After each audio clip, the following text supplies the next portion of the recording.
Mon exposé enrichissant. Je remercie également Mme Keïta et son équipe du soutien apporté au Conseil pour sa visite.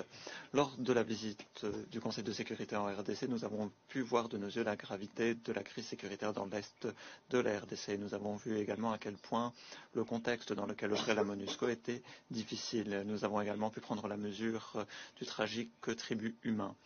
Le Royaume-Uni demeure gravement préoccupé par l'intensification de la violence et par la détérioration de la situation humanitaire dans l'Est de la RDC. Nous condamnons catégoriquement la progression du groupe armé illégal M23, un groupe faisant l'objet de sanctions de la part des Nations Unies dans le Nord Kivu. La recrudescence de la violence a été source de grandes souffrances humaines et a causé plus de 800 000 déplacés depuis mars 2022.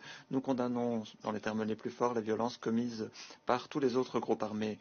Tout soutien aux groupes armés doit cesser, y compris l'appui externe au M23, et nous appelons toutes les parties à utiliser l'influence dont ils disposent afin de désamorcer les tensions. Nous nous félicitons de signes indiquant un retrait du M23 et la passation de certains sites aux forces régionales de la CE. Toutefois, tout retrait doit être complet et conforme au processus convenu par le biais de la feuille de route de Luanda.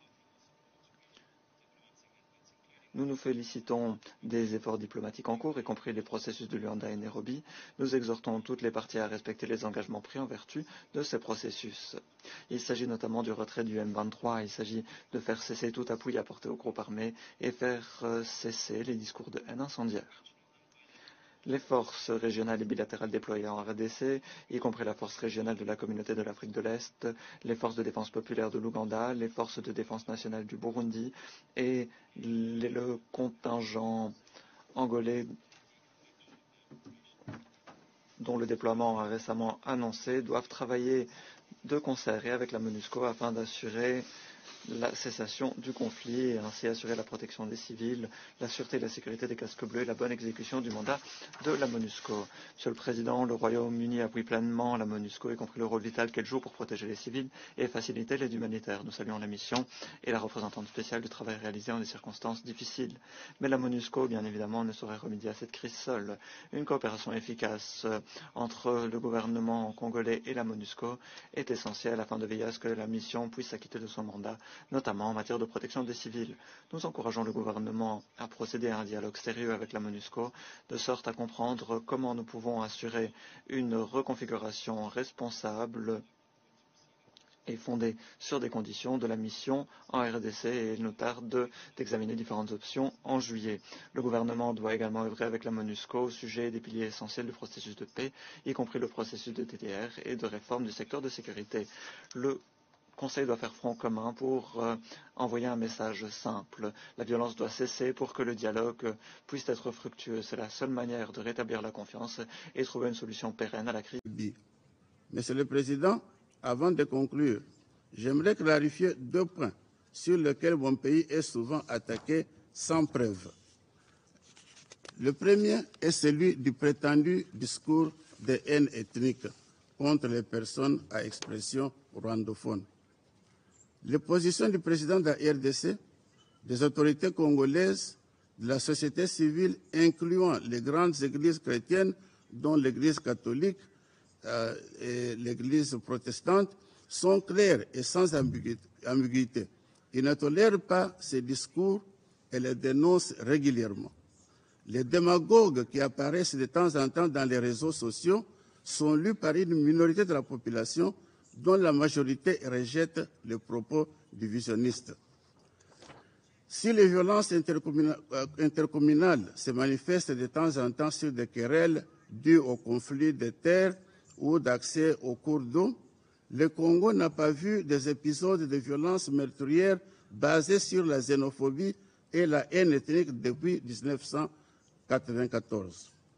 Composé de 450 ethnies, le peuple congolais n'est pas divisé en majorité et minorité, qui est devenu fréquent en majorité et minorité, basé sur la xénophobie et la haine ethnique. Composé de 450 ethnies, le peuple congolais n'est pas divisé en majorité et minorité, en compétition pour l'hégémonie. Compte tenu de l'intermariage, qui est devenu fréquent en milieu urbain, la discrimination sur base ethnique est beaucoup moins prononcée aujourd'hui qu'elle ne l'était lors du régime colonial de diviser pour dominer.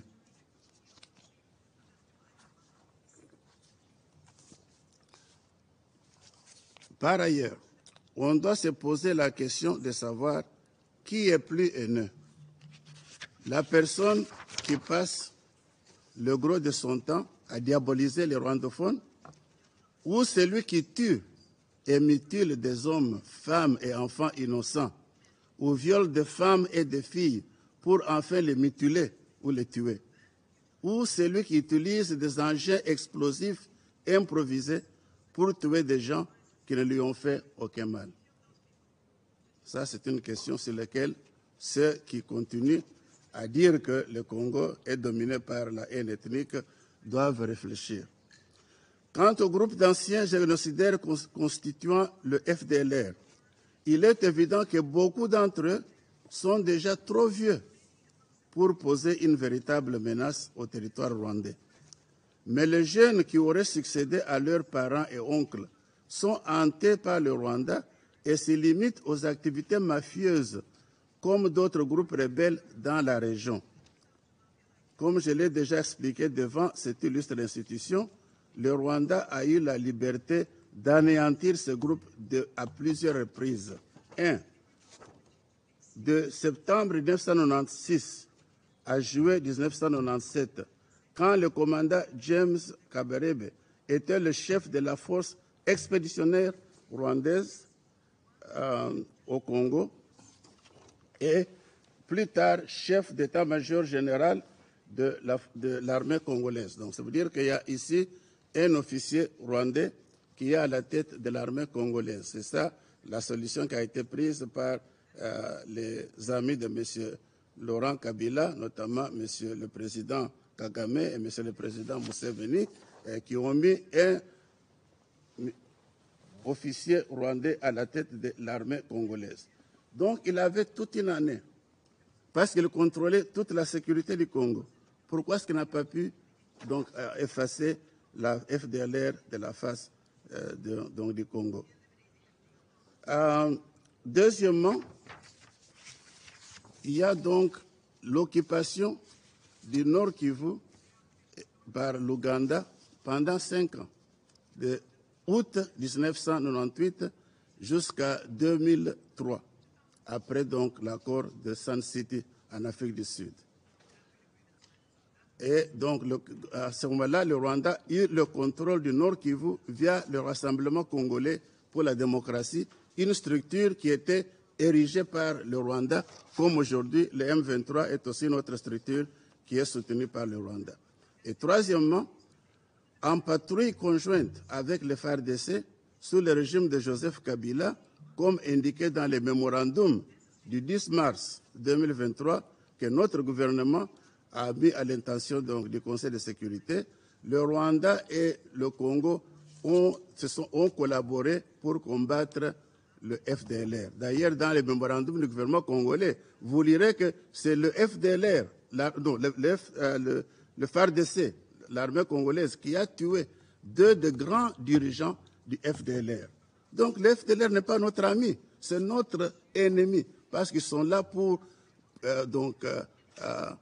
ils sont en train de creuser nos minerais, donc ils sont entrés dans les activités mafieuses avec ceux qui veulent acheter nos minerais, et surtout les minerais stratégiques, et ils sont en train de violer nos femmes, ils sont en train d'utiliser le territoire congolais comme si c'était leur territoire. Donc nous ne sommes pas nécessairement les amis du FDLR comme beaucoup de gens semblent le croire. La question à poser est celle-ci. Pourquoi est-ce que la Rwanda Defense Force n'a pas anéanti le FDLR? En réalité, le régime rwandais a réussi à éliminer le FDLR comme une menace militaire pour son objectif principal de piller les ressources minières stratégiques de la RDC. Le Rwanda a besoin de garder le FDLR en vie comme le prétexte dont il a besoin pour envahir la RDC et continuer à piller nos ressources comme le coltan, l'or et d'autres ressources minières, animales et forestières. Tandis qu'il est correct que la RDC doit renforcer son État pour mieux protéger ses frontières et sa population, le Conseil de sécurité est responsable du maintien de la paix et la sécurité à travers le monde entier et de faire tout ce qui est possible pour que les États membres de l'Organisation des Nations Unies respectent les droits internationaux, y compris l'intégrité territoriale et la souveraineté de tous les États membres. Pour cette raison, la République démocratique du Congo demande au Conseil de sécurité de prendre les actions suivantes. 1. De prendre en compte les recommandations contenues dans le mémorandum du 10 mars 2023, lui adressé par le gouvernement de la RDC. 2. D'œuvrer en faveur de la mutation de la MONUSCO vers une véritable force de peacemaking, du Conseil de sécurité. Je tiens en premier lieu à vous remercier pour l'opportunité de vous présenter le rapport du secrétaire général sur la situation en République démocratique du Congo. Je salue également la présence du représentant permanent de la République démocratique du Congo, Son Excellence M. Georges Ngonzola Ntalaja, ainsi que du ministre des Affaires étrangères, du représentant permanent de la République du Rwanda et du représentant permanent de la République du Burundi.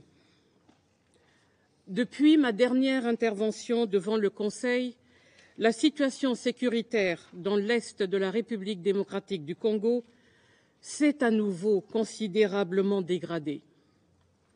L'intensification du conflit avec le M23 et l'activisme persistant d'autres groupes armés, notamment les ADF, Zaïre et la Codeco, pour ne citer que, continuent d'infliger des souffrances intolérables aux populations civiles et de dégrader une situation humanitaire de plus en plus dramatique. Au nord Kivu, au sud Kivu et en Ituri, des centaines de milliers de personnes ont fui les exactions des groupes armés et les affrontements entre le M23 et les FARDC, mais aussi entre Codeco et Zaïre. Au nord Kivu en particulier, les affrontements entre le M23 et les FARDC ont forcé 900 000 personnes à se déplacer. Les besoins humanitaires déjà immenses en République démocratique du Congo continuent d'augmenter. Cette crise humanitaire reste l'une des plus négligées au monde. Les populations déplacées, auprès desquelles je me suis rendue, vivent dans des conditions extrêmement précaires. Je saisis cette opportunité pour plaider également pour la mobilisation des ressources nécessaires pour la mise en œuvre du plan de réponse humanitaire 2023, porté à hauteur de 2,25 milliards de dollars. Je condamne les entraves persistantes à l'accès humanitaire, notamment l'attaque d'un hélicoptère d'UNAS en février qui a contraint le PAM à temporairement suspendre ses vols dans les zones de conflit. J'appelle toutes les parties au conflit à respecter le droit humanitaire international et à faciliter l'accès humanitaire aux personnes vulnérables où qu'elles se trouvent. Parmi ces déplacés, je souhaite insister sur la situation particulièrement précaire des femmes. Pour leur assurer une protection adaptée, il est impératif de financer le plan d'action national de prévention de l'exploitation et des abus sexuels 2023. Plus de 2 millions de dollars sont nécessaires pour soutenir ces activités, notamment dans les zones touchées par la crise du M23. Parmi les initiatives en cours, je salue la création d'un fonds de soutien aux victimes et l'assistance psychologique aux femmes mise en place par l'Organisation mondiale de la santé. Son exposé enrichissant. Je remercie également Mme Keïta et son équipe du soutien apporté au Conseil pour sa visite. Lors de la visite du Conseil de sécurité en RDC, nous avons pu voir de nos yeux la gravité de la crise sécuritaire dans l'Est de la RDC. Nous avons vu également à quel point le contexte dans lequel œuvrait la MONUSCO était difficile. Nous avons également pu prendre la mesure du tragique tribut humain. Le Royaume-Uni demeure gravement préoccupé par l'intensification de la violence et par la détérioration de la situation humanitaire dans l'Est de la RDC. Nous condamnons catégoriquement la progression du groupe armé illégal M23, un groupe faisant l'objet de sanctions de la part des Nations Unies dans le Nord Kivu. La recrudescence de la violence a été source de grandes souffrances humaines et a causé plus de 800 000 déplacés depuis mars 2022. Nous condamnons, dans les termes les plus forts, les violences commises par tous les autres groupes armés. Tout soutien aux groupes armés doit cesser, y compris l'appui externe au M23, et nous appelons toutes les parties à utiliser l'influence dont ils disposent afin de désamorcer les tensions. Nous nous félicitons de signes indiquant un retrait du M23 et la passation de certains sites aux forces régionales de la CE. Toutefois, tout retrait doit être complet et conforme au processus convenu par le biais de la feuille de route de Luanda. Nous nous félicitons des efforts diplomatiques en cours, y compris les processus de Luanda et Nairobi. Nous exhortons toutes les parties à respecter les engagements pris en vertu de ces processus. Il s'agit notamment du retrait du M23. Il s'agit de faire cesser tout appui apporté aux groupes armés et faire cesser les discours de haine incendiaire. Les forces régionales et bilatérales déployées en RDC, y compris la force régionale de la communauté de l'Afrique de l'Est, les forces de défense populaire de l'Ouganda, les forces de défense nationale du Burundi et le contingent angolais dont le déploiement a récemment annoncé, doivent travailler de concert et avec la MONUSCO afin d'assurer la cessation du conflit et ainsi assurer la protection des civils, la sûreté et la sécurité des casques bleus et la bonne exécution du mandat de la MONUSCO. Monsieur le Président, le Royaume-Uni appuie pleinement la MONUSCO, y compris le rôle vital qu'elle joue pour protéger les civils et faciliter l'aide humanitaire. Nous saluons la mission et la représentante spéciale du travail réalisé en des circonstances difficiles. Mais la MONUSCO, bien évidemment, ne saurait remédier à cette crise seule. Une coopération efficace entre le gouvernement congolais et la MONUSCO est essentielle afin de veiller à ce que la mission puisse s'acquitter de son mandat, notamment en matière de protection des civils. Nous encourageons le gouvernement à procéder à un dialogue sérieux avec la MONUSCO, de sorte à comprendre comment nous pouvons assurer une reconfiguration responsable et fondée sur des conditions de la mission en RDC et il nous tarde d'examiner différentes options en juillet. Le gouvernement doit également œuvrer avec la MONUSCO au sujet des piliers essentiels du processus de paix, y compris le processus de DDR et de réforme du secteur de sécurité.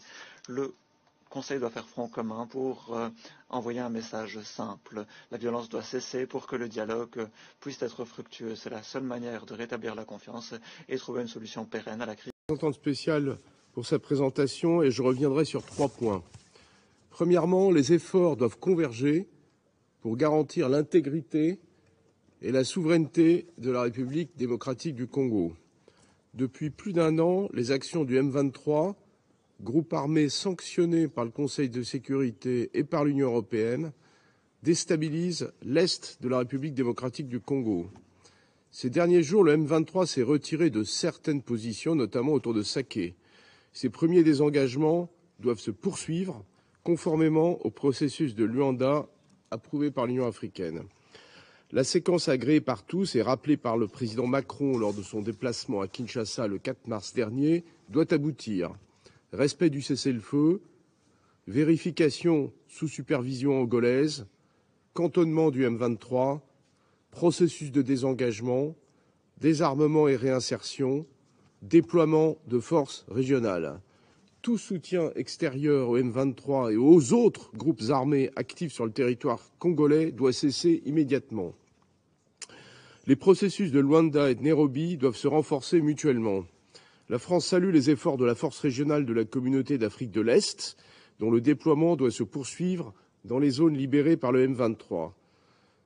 La France salue également l'envoi prochain d'un contingent angolais pour sécuriser les zones de cantonnement du M23 et protéger le mécanisme ad hoc de vérification. Elle condamne par ailleurs les attaques menées par les groupes armés ADF et Codeco, ainsi que les activités continues des forces démocratiques de libération du Rwanda. Tous les combattants doivent désarmer. L'ensemble des acteurs, et c'est mon second point, L'ensemble des acteurs sur le terrain doivent unir leurs efforts pour protéger les civils et les personnes les plus vulnérables.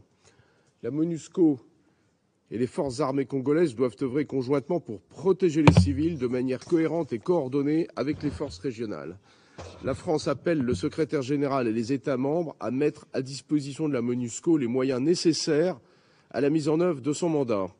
Elle doit également être en mesure de soutenir le déploiement de la force régionale de la communauté d'Afrique de l'Est. Le soutien aux autorités congolaises doit se poursuivre afin qu'elles puissent assumer leur responsabilité première de protection des civils. Ce même esprit de partenariat doit prévaloir dans la réponse humanitaire. Le Conseil de sécurité a noté la mobilisation remarquable des acteurs, notamment ceux des Nations Unies, lors de sa visite au camp de Bouchagara. Davantage de sites doivent être mis à disposition par les autorités congolaises pour accueillir les réfugiés et les personnes déplacées. La France est mobilisée face à l'urgence humanitaire autour de Goma. Elle apportera une aide de 34 millions d'euros pour répondre aux besoins des populations les plus vulnérables. Dans le cadre du pont humanitaire aérien de l'Union européenne, 3 vols ont permis d'acheminer 100 tonnes de frais, comprenant des abris d'urgence, des kits d'hygiène et des médicaments. L'Union européenne apportera une aide humanitaire de 50 millions d'euros à la République démocratique du Congo en 2023. Troisièmement, les avancées doivent se poursuivre en matière de justice et pour préparer les élections prévues au mois de décembre prochain. Des avancées ont lieu en matière de lutte contre l'impunité. Je pense notamment à la loi promulguée en décembre dernier pour la protection et la réparation des victimes de violences sexuelles. Les efforts doivent aussi se poursuivre en termes de justice transitionnelle pour assurer la protection des droits de l'homme et pour lutter contre les discours de haine et les incitations à la violence. Enfin, la France réaffirme son soutien au gouvernement congolais dans l'organisation d'élections transparentes, libres et inclusive dans les délais prévus par la Constitution. Des efforts majeurs ont été déployés pour initier l'enregistrement des électeurs. La MONUSCO apporte son appui logistique. L'organisation de la francophonie est aussi mobilisée à la demande de la Commission électorale nationale indépendante pour accompagner les institutions et la société civile impliquées dans le cycle électoral. Les conditions doivent être réunies pour la bonne tenue des élections sur l'ensemble du territoire congolais. Monsieur le Président, la République démocratique du Congo ne doit pas être un butin de guerre. Un chemin vers la paix est possible si chacun se montre à la hauteur de ses responsabilités. Je vous remercie. Monsieur le Président, avant de conclure, j'aimerais clarifier 2 points sur lesquels mon pays est souvent attaqué sans preuve. Le premier est celui du prétendu discours de haine ethnique contre les personnes à expression rwandophone. Les positions du président de la RDC, des autorités congolaises, de la société civile, incluant les grandes églises chrétiennes, dont l'Église catholique et l'Église protestante, sont claires et sans ambiguïté. Ils ne tolèrent pas ces discours et les dénoncent régulièrement. Les démagogues qui apparaissent de temps en temps dans les réseaux sociaux sont lus par une minorité de la population dont la majorité rejette les propos divisionnistes. Si les violences intercommunales se manifestent de temps en temps sur des querelles dues au conflit de terres ou d'accès aux cours d'eau, le Congo n'a pas vu des épisodes de violences meurtrières basés sur la xénophobie et la haine ethnique depuis 1994. Composé de 450 ethnies, le peuple congolais n'est pas divisé en majorité et minorité, qui est devenu fréquent en majorité et minorité, basé sur la xénophobie et la haine ethnique. Composé de 450 ethnies, le peuple congolais n'est pas divisé en majorité et minorité, en compétition pour l'hégémonie. Compte tenu de l'intermariage, qui est devenu fréquent en milieu urbain, la discrimination sur base ethnique est beaucoup moins prononcée aujourd'hui qu'elle ne l'était lors du régime colonial de diviser pour dominer.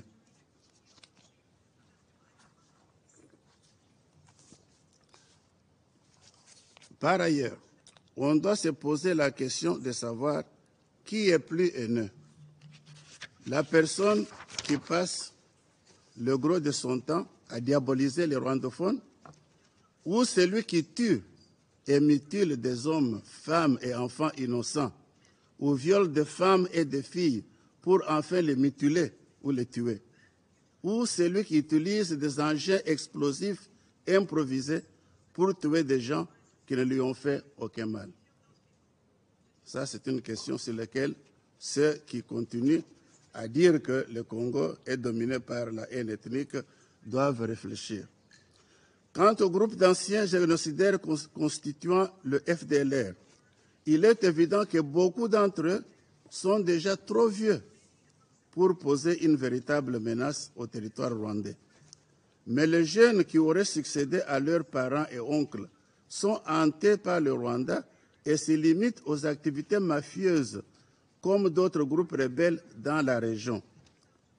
Comme je l'ai déjà expliqué devant cette illustre institution, le Rwanda a eu la liberté d'anéantir ce groupe à plusieurs reprises. 1. De septembre 1996 à juillet 1997, quand le commandant James Kabarebe était le chef de la force expéditionnaire rwandaise au Congo et plus tard chef d'état-major général de l'armée congolaise. Donc ça veut dire qu'il y a ici un officier rwandais qui est à la tête de l'armée congolaise. C'est ça la solution qui a été prise par les amis de M. Laurent Kabila, notamment M. le Président Kagame et M. le Président Museveni, qui ont mis un officier rwandais à la tête de l'armée congolaise. Donc il avait toute une année, parce qu'il contrôlait toute la sécurité du Congo. Pourquoi est-ce qu'il n'a pas pu donc, effacer la FDLR de la face du Congo? Deuxièmement, il y a donc l'occupation du Nord Kivu par l'Ouganda pendant 5 ans, de août 1998 jusqu'à 2003, après donc l'accord de Sun City en Afrique du Sud. Et donc, à ce moment-là, le Rwanda a eu le contrôle du Nord Kivu via le Rassemblement congolais pour la démocratie, une structure qui était érigée par le Rwanda, comme aujourd'hui, le M23 est aussi notre structure qui est soutenue par le Rwanda. Et troisièmement, en patrouille conjointe avec le FARDC, sous le régime de Joseph Kabila, comme indiqué dans les mémorandums du 10 mars 2023, que notre gouvernement a mis à l'intention du Conseil de sécurité, le Rwanda et le Congo ont collaboré pour combattre le FDLR. D'ailleurs, dans les mémorandums du gouvernement congolais, vous lirez que c'est le FDLR, le FARDC, l'armée congolaise, qui a tué 2 des grands dirigeants du FDLR. Donc le FDLR n'est pas notre ami, c'est notre ennemi, parce qu'ils sont là pour... ils sont en train de creuser nos minerais, donc ils sont entrés dans les activités mafieuses avec ceux qui veulent acheter nos minerais, et surtout les minerais stratégiques, et ils sont en train de violer nos femmes, ils sont en train d'utiliser le territoire congolais comme si c'était leur territoire. Donc nous ne sommes pas nécessairement les amis du FDLR, comme beaucoup de gens semblent le croire. La question à poser est celle-ci. Pourquoi est-ce que la Rwanda Defense Force n'a pas anéanti le FDLR? En réalité, le régime rwandais a réussi à éliminer le FDLR comme une menace militaire pour son objectif principal de piller les ressources minières stratégiques de la RDC.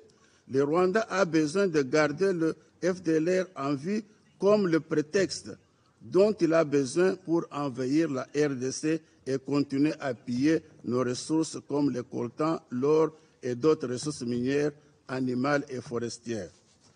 Tandis qu'il est correct que la RDC doit renforcer son État pour mieux protéger ses frontières et sa population, le Conseil de sécurité est responsable du maintien de la paix et la sécurité à travers le monde entier et de faire tout ce qui est possible pour que les États membres de l'Organisation des Nations Unies respectent les droits internationaux, y compris l'intégrité territoriale et la souveraineté de tous les États membres. Pour cette raison, la République démocratique du Congo demande au Conseil de sécurité de prendre les actions suivantes. 1. De prendre en compte les recommandations contenues dans le mémorandum du 10 mars 2023, lui adressé par le gouvernement de la RDC. 2. D'œuvrer en faveur de la mutation de la MONUSCO vers une véritable force de peacemaking, Je vous remercie, Monsieur le Président. Merci à la représentante spéciale Keïta de son exposé aujourd'hui. Je vous remercie également d'avoir accueilli le Conseil de sécurité lors de sa visite en RDC ce mois-ci. Cette visite nous a permis de prendre la mesure du travail important réalisé par la MONUSCO, mais également de mieux comprendre la détérioration de la situation humanitaire dans l'est du pays. Les États-Unis se félicitent des initiatives et engagements pris par les partenaires de la région, en particulier ceux qui participent au processus de Nairobi et processus de Luanda. Et nous prenons note des progrès modestes réalisés pour la mise en œuvre des engagements pris au titre de communiqué précédent. Les États-Unis appellent toutes les parties à mettre en œuvre ces engagements pleinement et rapidement. Les États-Unis réitèrent son appel à l'endroit du Rwanda pour qu'il fasse cesser son appui au mouvement M23, faisant l'objet de sanctions du Conseil de sécurité. Nous rappelons à tous les États qu'il importe de respecter l'intégrité territoriale des États. Il s'agit d'un pilier fondamental de la Charte. Et c'est un principe que le Conseil travaille d'arrache-pied afin de protéger.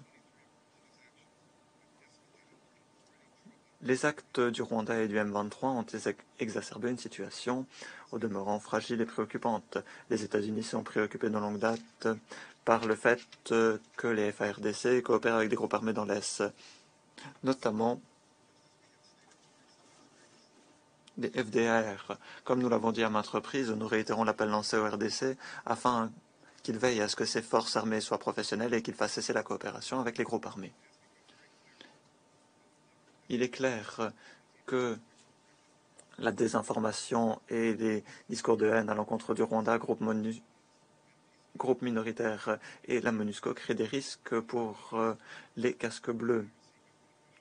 À Kinshasa, j'ai appelé les représentants à faire cesser les discours de haine, à pousser les responsables d'incitation à la haine à rendre des comptes et à faire cesser ces discours incendiaires. Je répète ces messages aujourd'hui. Nous demeurons également gravement préoccupés par le nombre croissant d'attaques commises par les forces démocratiques alliées et par la Codeco à l'encontre des civils. Le gouvernement congolais et ses partenaires régionaux et internationaux ne peuvent pas faire fi de cette violence. Dans cet environnement difficile, la MONUSCO œuvre à exécuter son mandat, y compris en fournissant un appui logistique limité à la commission électorale de la RDC, tel que demandé officiellement. J'ai été encouragé d'apprendre que la CENI avait travaillé en étroite coopération avec la MONUSCO. Ce partenariat permettra d'assurer l'exhaustivité et le caractère opportun de l'enregistrement des électeurs d'ici aux élections. Le gouvernement devrait veiller à la tenue d'élections justes et honnêtes conformément au calendrier électoral. La MONUSCO et la RDC continuent également de coopérer au sujet d'un plan de transition s'appuyant sur des référentiels. J'ai rappelé aux autorités de la RDC qu'elles avaient la responsabilité de travailler avec l'ONU afin d'élaborer ces référentiels de sorte à ce que la MONUSCO puisse assurer un retrait sûr en temps opportun. La RDC et l'équipe de pays de l'ONU doivent travailler de concert afin d'assurer des fonctions essentielles, y compris la promotion des droits humains et la reddition de comptes. Ces fonctions doivent se poursuivre avant, pendant et surtout après la transition. Nous avons rappelé au gouvernement de la RDC que le Conseil avait demandé un rapport confidentiel sur les efforts de gestion des munitions et des armes après l'allègement des sanctions en décembre dernier. Ce rapport permettra de mieux comprendre les capacités du gouvernement. Cela permettra à la communauté internationale d'apporter son aide pour la prévention du trafic et du détournement d'armes légères. Madame la représentante spéciale, vous pouvez compter sur le plein soutien des États-Unis alors que vous vous acquittez de votre mandat dans des circonstances de plus en plus difficiles. La MONUSCO ne pourra pas régler le conflit seul et personne ne devra entretenir de telles attentes. Toutefois, avec l'appui des processus de Nairobi et de Luanda, Et avec le concours de la RDC, les pays voisins et les partenaires, la MONUSCO, pour atteindre ces objectifs. Je vous remercie de vos efforts en RDC dans la région des Grands Lacs. Je remercie les États-Unis de leur intervention. Le Ghana, le Mozambique et mon pays, le Gabon. Je saisis cette occasion pour saluer le travail remarquable de Mme Bintou Keïta, représentante spéciale du secrétaire général, dont le Conseil a été le témoin direct lors de sa récente mission en République démocratique du Congo. Son exposé exhaustif nous fournit des éléments complémentaires qui permettent une meilleure appréciation des activités de la MONUSCO et de la situation en République démocratique du Congo. Je salue également la présence du représentant permanent de la République démocratique du Congo, du représentant permanent de la République du Rwanda, du représentant permanent de la République du Burundi à cette réunion. Monsieur le Président, notre intervention portera sur 4 points, notamment sécuritaire, politique, économique et humanitaire. Les A3 sont particulièrement préoccupés par la détérioration de la situation sécuritaire, notamment dans les provinces de l'Ituri et du Kivu, en raison de la récurrence des attaques des groupes armés. L'Est de la RDC est constamment confronté à une spirale de massacres et de violences inouïes, visant indistinctement les enfants et les femmes. Ces violences, perpétrées principalement par les groupes armés du M23, les Forces démocratiques alliées, ADF, la Coopérative pour le développement du Congo, CODECO, et autres groupes rebelles ont instauré un climat de terreur au sein de la population. Depuis plus de 25 ans, la République démocratique du Congo suffoque sous le joug des groupes armés locaux et étrangers avec plus de 10 millions de morts. Des jeunes Congolais sont sacrifiés, déscolarisés et enrôlés de force dans les groupes armés, tandis que les femmes sont régulièrement victimes de violences sexuelles.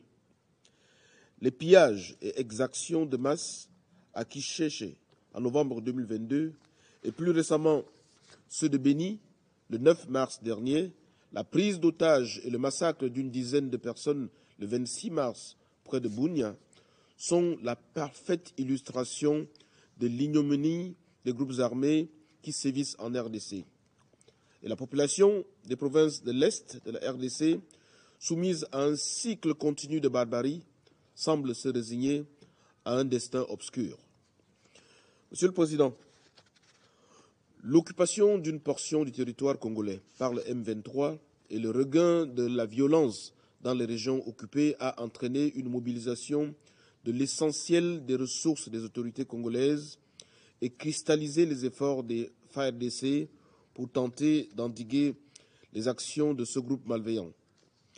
Le CODECO, les ADF et les autres groupes armés ont ainsi multiplié les attaques contre les civils, intensifié les pillages et amplifié les atrocités contre les populations en utilisant des engins explosifs de plus en plus sophistiqués.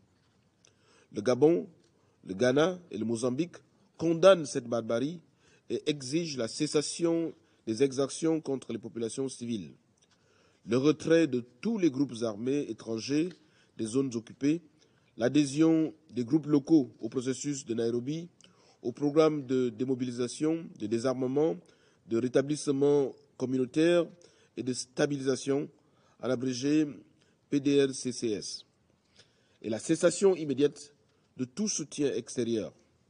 L'autorité de l'État congolais doit être restaurée à l'est du pays. Nous encourageons la RDC à poursuivre ses efforts dans le cadre de la réforme du secteur de sécurité. L'appui de la MONUSCO est à cet égard essentiel pour une meilleure protection des civils. Les A3 rappellent la nécessité de doter la mission des moyens humains et matériels nécessaires pour la mise en œuvre de son mandat. Il est également important que le mandat de la MONUSCO soit mieux appréhendé aussi bien par la RDC que par les pays contributeurs de troupes en vue d'une coordination renforcée sur le terrain. Les A3 saluent à cet égard la contribution inestimable apportée par la MONUSCO aux forces de défense congolaises. Nous reconnaissons leur apport significatif, notamment dans la protection des civils et le respect des droits de l'homme. Nous encourageons les efforts de coordination, de communication et de coopération entre les autorités congolaises et la MONUSCO. Nous dénonçons les campagnes de désinformation et de mésinformation dirigées notamment contre la MONUSCO et la force régionale de l'Afrique de l'Est. Nous saluons les mesures prises par la MONUSCO pour combattre ce fléau et ainsi que l'appui actif de l'Organisation internationale de la francophonie dans la mise en place des projets de partenariat entre les organisations de la société civile sur les questions de vérification des faits notamment.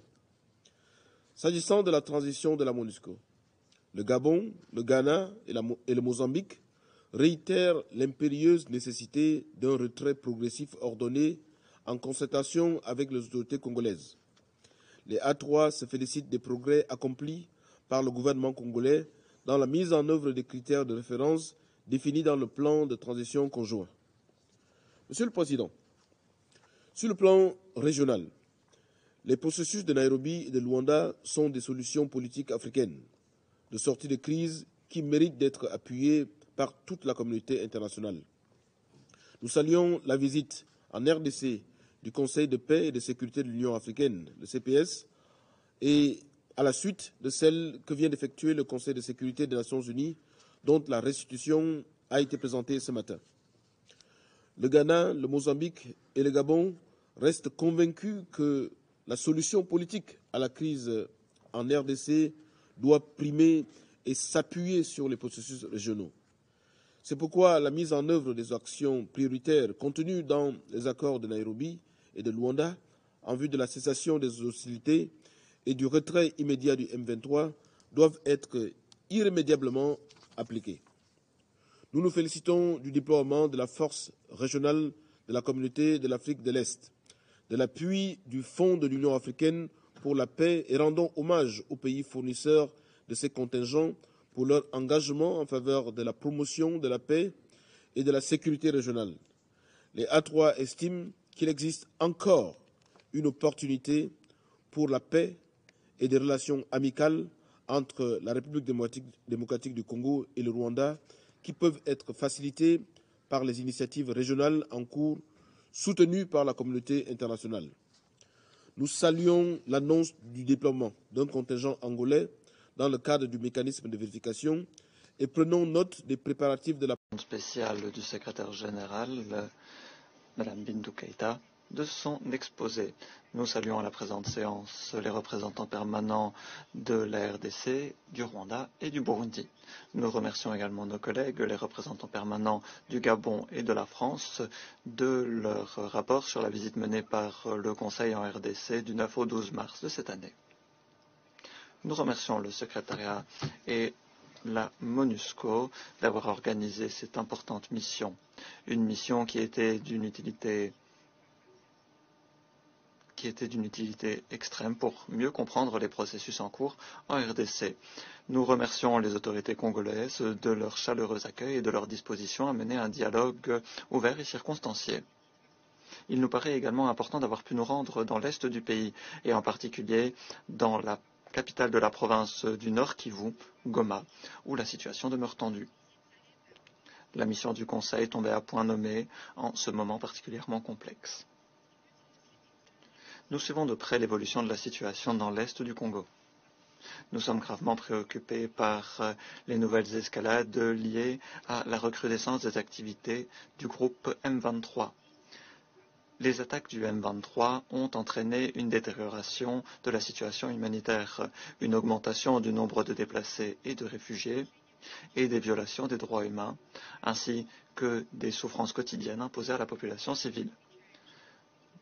Nous remarquons avec préoccupation qu'alors que les forces gouvernementales la MONUSCO et les forces régionales de la CAE sont forcées de se concentrer sur la lutte contre le M23, d'autres groupes armés illégaux tels que les ADF, la Codeco, les Mai Mai, les forces démocratiques de libération du Rwanda ou encore les Red Tabara utilisent la situation afin de consolider leur position dans l'est du pays.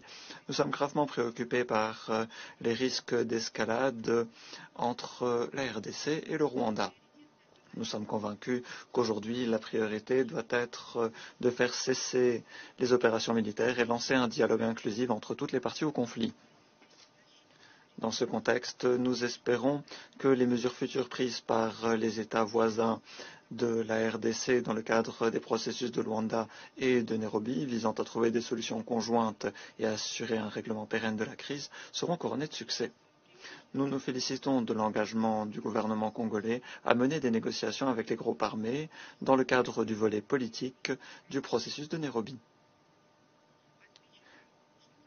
Nous relevons que d'autres consultations sont prévues sur le territoire de la RDC. Nous saluons les pays fournisseurs de contingents de la force régionale de la CE de leurs efforts, tout comme les pays de la région de leurs efforts. Nous prenons note de l'importance d'établir un lien et d'assurer une coordination efficace entre les processus de Nairobi et Luanda, de sorte à créer les conditions propices à un dialogue intra-congolais et rétablir les relations entre Kinshasa et Kigali. Nous espérons que les accords trouvés lors des derniers sommets de la CAE permettront de nous rapprocher de la normalisation de la situation dans la région et de respecter les cadres établis, notamment dans le cadre de la feuille de route de Luanda. Il nous paraît important de poursuivre le travail pour mettre pleinement en œuvre les dispositions de l'accord cadre sur la paix, la sécurité et la coordination et la coopération dans l'est de la RDC et la région des Grands Lacs de 2013. Nous appuyons les efforts de l'envoyé spécial du secrétaire général pour la région des Grands Lacs, Rwansia, visant à mettre en branle un dialogue entre États de sorte à désamorcer les tensions dans cette région de l'Afrique. Seules des solutions politiques nous permettront d'assurer la cessation des hostilités et créer des conditions propices à une stabilisation durable. Nous sommes par ailleurs convaincus que Kinshasa doit également redoubler d'efforts pour mettre en place des forces armées professionnelles, des institutions nationales en matière de défense et autres institutions.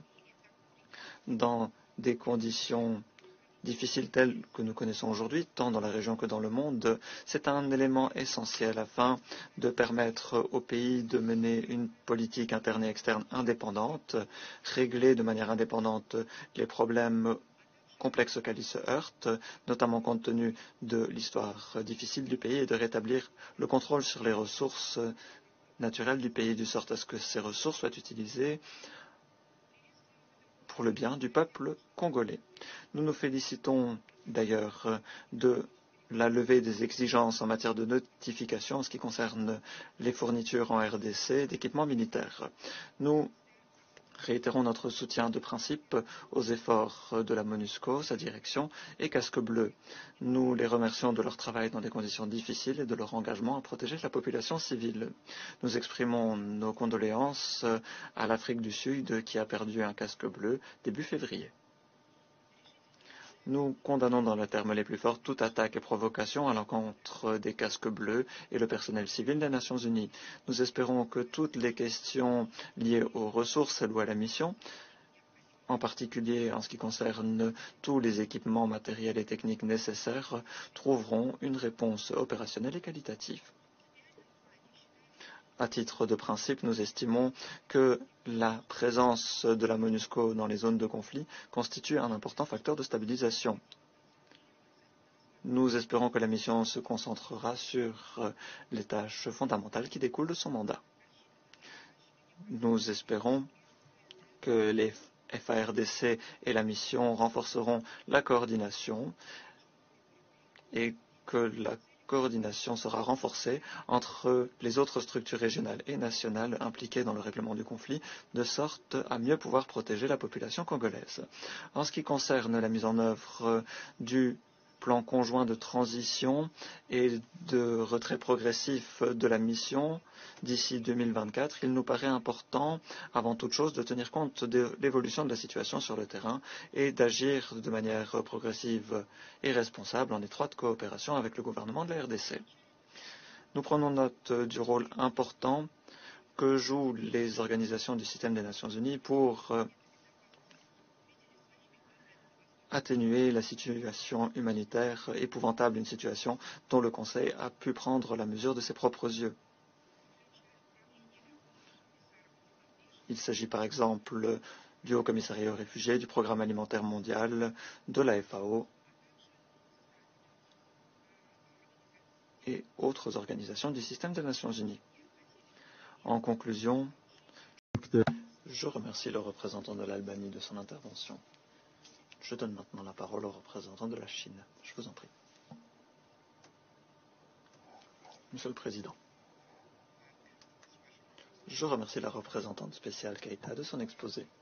Je remercie également les représentants permanents de la France et du Gabon de leur rapport sur la mission du Conseil. Je me félicite également de la présence parmi nous des représentants de la RDC, du Rwanda et du Burundi. Voilà un temps certain que le gouvernement congolais œuvre afin de faire avancer la réforme du secteur de la sécurité pour lutter contre les groupes armés, promouvoir le développement socio-économique et préparer des élections générales. Toutefois, la situation sécuritaire dans l'est de la RDC continue de se détériorer, ce qui exacerbe la crise humanitaire. Le Conseil s'est rendu en mission en RDC ce mois-ci afin de mieux comprendre la situation sur le terrain et écouter les opinions et aspirations de personnes de tous bords. La Chine remercie le gouvernement du travail réalisé pour accueillir la mission et appuie la publication d'une déclaration présidentielle après la visite. Quelques éléments. Tout d'abord, la cessation des hostilités et de la violence sont une priorité. Les attaques continues commises par des groupes armés dans l'est de la RDC pourraient nuire à la situation sécuritaire. Avec l'aide de l'Union africaine et des pays de la région, y compris l'Angola, le M23 a annoncé qu'il acceptait un cessez-le-feu et l'entame d'un dialogue début mars. Nous appelons le M23 et autres groupes armés à respecter de bonne foi leur engagement, à faire cesser la violence et se retirer des zones occupées. Récemment, le gouvernement congolais a lancé un programme de DDR portant sur 6 000 personnes dans les 3 provinces de l'est du pays. La Chine espère que des conditions propices seront mises en place pour le programme de désarmement, démobilisation, relèvement communautaire et stabilisation et pour la participation des groupes armés au processus connexe. Les pays de la région sont appelés à jouer un rôle de premier plan. Nous nous félicitons des sommets de l'Union africaine et de la CAE sur la RDC. Nous nous félicitons des efforts de médiation déployés par le Kenya, l'Angola et le Burundi pour atténuer les tensions. Nous espérons que les processus de Nairobi et Luanda continueront de jouer un rôle de premier plan. Cette année marque le 10e anniversaire de la signature de l'accord pour la paix, la sécurité et la coopération dans l'est de la RDC, la région des Grands Lacs.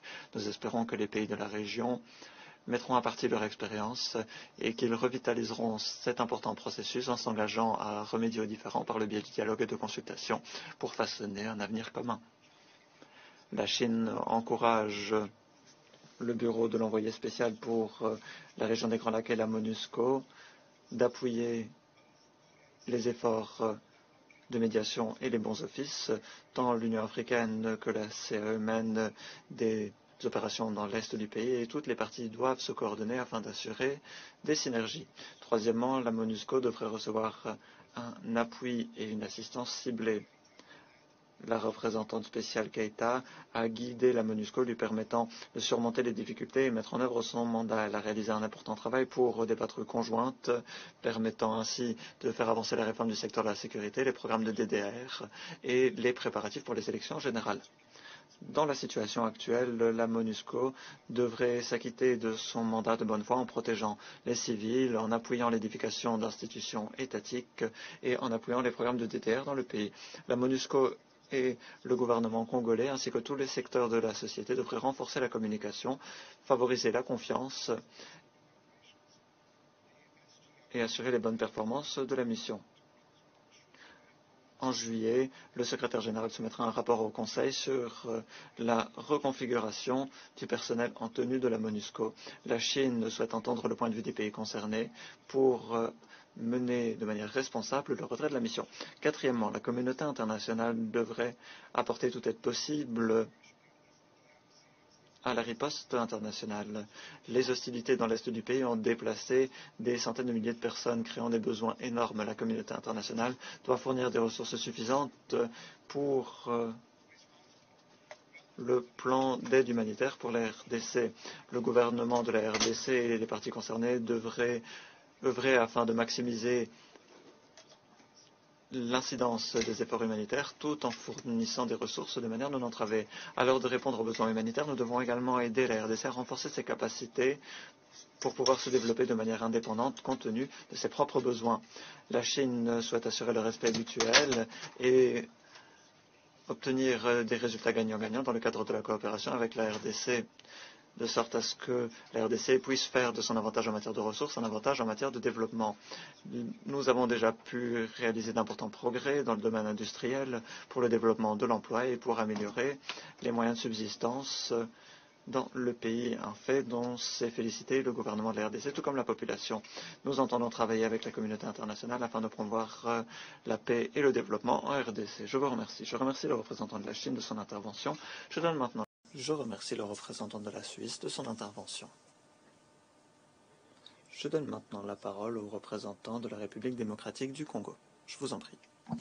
Merci, Monsieur le Président, pour m'accorder la parole. J'aimerais remercier également Son Excellence, Monsieur le Secrétaire général de l'ONU, Monsieur Antonio Guterres, pour son engagement à la cause de mon pays. À ce remerciement, je tiens à associer tous les membres du Conseil de sécurité, sans oublier de mentionner les 3 représentants du continent africain au sein de cet organe.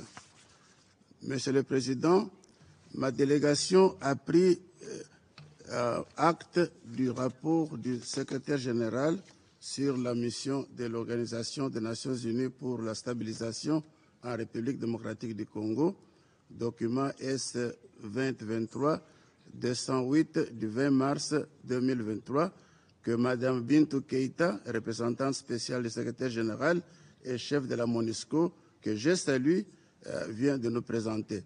J'ai eu l'occasion de rencontrer Mme Keïta hier et comme toujours, elle est vraiment pleine de très bons conseils et nous supportons l'œuvre qu'elle est en train de faire dans notre pays. Permettez-moi, Monsieur le Président, de faire quelques commentaires sur les questions évoquées dans ce rapport et sur les différentes préoccupations soulevées par les membres du Conseil.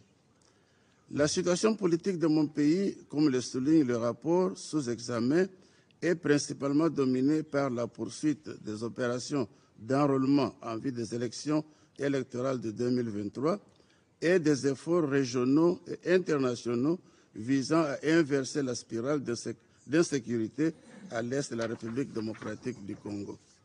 Concernant les élections, il est important de souligner que les opérations d'enrôlement qui ont débuté le 24 décembre 2022 vont se poursuivre tant à l'intérieur du territoire national qu'à l'extérieur, notamment en France, en Belgique, États-Unis et Afrique du Sud. Et Canada aussi, j'ai oublié le Canada. Je voudrais réitérer la volonté exprimée de mon gouvernement en faveur des élections crédibles, transparentes et inclusives. C'est aussi dans cet esprit de partenariat constructif que, sur demande du chef de l'État, le président Félix-Antoine Tshisekedi Tshilombo, le gouvernement a lancé un appel à l'Union européenne et aux autres partenaires, les encourageant à pouvoir déployer les observateurs lors des élections. Cette demande d'appui à l'observation électorale à ce stade du processus pourrait aussi contribuer au règlement de certains défis en amont. Monsieur le Président, au niveau régional, les efforts politiques, sécuritaires et diplomatiques se cristallisent autour du processus de Nairobi et de Luanda. Quant au processus de Nairobi, les travaux préparatifs de sa 4e phase se sont bien déroulés et le lancement de Nairobi 4 pourrait intervenir au début du mois de mai 2023. En bref, Nairobi 4 servira à aider les groupes armés ayant répondu à l'appel de déposer les armes à entamer la démobilisation et rejoindre le programme de désarmement, démobilisation, réinsertion communautaire en sigle PDDRCS. Le PDDRCS constitue à ce titre une colonne dans cette architecture de la paix. Les efforts que mon gouvernement fait sur fonds propres pour l'opérationnalisation de cette structure méritent d'être soutenus. Nous profitons de cette plateforme pour lancer un appel auprès des partenaires pour une plus grande mobilisation de fonds, prélude à la mise en œuvre plus efficiente de cette institution clé. Monsieur le Président, concernant la situation sécuritaire à l'est de la RDC, elle demeure clairement prédominée par l'activisme des terroristes ADF affiliés à la Daesh, de la Codeco et du M23, proxy du Rwanda. Les massacres inacceptables que perpétuent au quotidien ces groupes négatifs contre les femmes, les jeunes et les enfants de la RDC doivent s'arrêter. Le génocide oublié, dixit le pape François, qui se déroule à ciel ouvert à l'est de la République du Congo, doit s'arrêter. Permettez-moi de revenir sur le mouvement du M23 qui se confond si facilement avec l'armée rwandaise. Même si l'on observe quelques mouvements de retrait, nous voulons attirer l'attention de cet auguste Conseil sur le nombre de cessez-le-feu déjà violés. C'est tout dire sur la versalité de ce mouvement et de son parrain bien identifié. La vigilance du Conseil doit être de mise. Les pressions multiformes bilatérales et multilatérales ne doivent pas s'arrêter jusqu'à la reddition complète de ce mouvement et au retrait total des troupes rwandaises du RDF du territoire congolais qu'elles ont agressé. Monsieur le Président, que dire de la situation humanitaire, de la situation insoutenable des déplacés internes causés en majeure partie par l'activisme des groupes armés? Les membres du Conseil de sécurité ont eu, à l'occasion de leur visite à RDC, de palper du doigt cette réalité. Le plan d'aide humanitaire d'urgence 2023-2024, lancé à Kinshasa pour tenter de juguler cette crise, nécessite de plus amples financements pour sa mise en œuvre.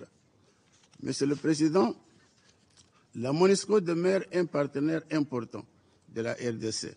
Mon gouvernement est à ce jour engagé dans un dialogue constructif avec la MONUSCO pour redéfinir le plan de transition.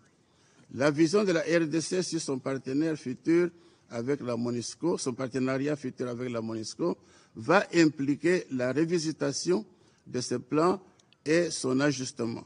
Je demande au Conseil de prendre réellement en compte les préoccupations profondes et pertinentes de mon gouvernement contenues dans le mémorandum du 10 mars 2023 que le gouvernement congolais a offert aux membres du Conseil de sécurité lors de leur visite à Kinshasa. Je demeure pleinement convaincu que ces éléments vont beaucoup aider en termes de la clarté et de la lisibilité des actions de la MONUSCO en RDC. La RDC, en tant que pays hôte, suggère en outre au Conseil pour cette période d'échéance 2023 une mutation de la MONUSCO, qu'elle puisse passer de la force de peacekeeping à une force de peacemaking ou à la limite à une force d'appui au FARDC. Mon gouvernement demande dans ce contexte la réactivation de la FIB. Monsieur le Président, avant de conclure,